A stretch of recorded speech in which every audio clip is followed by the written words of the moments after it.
Okay, let's check out Rory McIlroy swing then.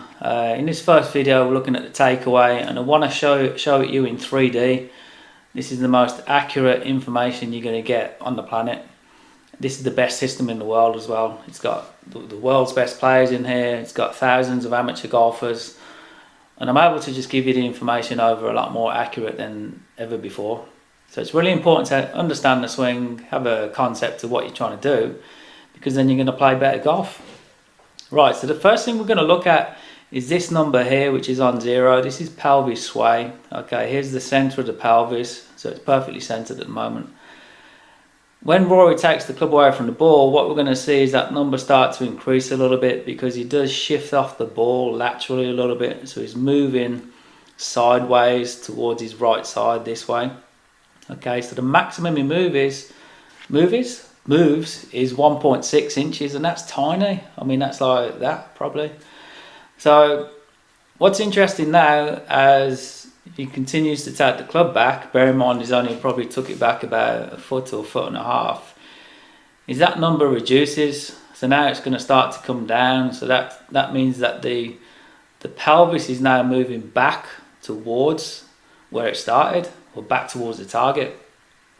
So this is really important, because a lot of you, I know, tend to sway off the ball too much. I mean, look at that, he's just past halfway and he's getting back, it's getting closer to where it started. So that's the first thing that you've got to do. You've got to try and stay centered as you swing back. Secondly, as you start swinging the club back, it's really important that your left shoulder turns down towards the ground, because what that's going to do, that's going to help you maintain your spine angle. Right, here's your spine angle, and because we're hitting the ball down on the ground, we need to make sure the shoulders turn at an angle, so that left shoulder has to turn and point down towards the ground as you take the club away from the ball. These are key things that you got to get right, and you should get yourself a video app as well, because looking from this point here, you want to draw a little line on the leading edge of your golf club there, and then one on your spine, because they should be parallel. We're looking for the leading edge of your golf club to be parallel to your spine, and then you can see how your shoulders pretty much turn at 90 degrees to your spine. So it's really important to get, the video app so you can check out these positions. A lot of you make a big mistake going back of turning your shoulders too level with the ground. So basically what happens is your shoulders, instead of sort of being here at this angle, will turn to level, and then that's going to raise your spine angle up, and then you're going to be out of position. So those are key things to look at on your takeaway. What's interesting, when we look back from face on, when the shoulders turn down to the ground, it does have an effect on your spine. So this is interesting here. If we look at the spine angle, it's 89.8 degrees.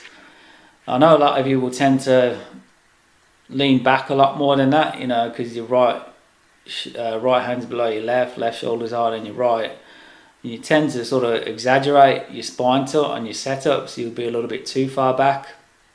But as you can see with Rory, that's not the case. The spine angle there is pretty much vertical.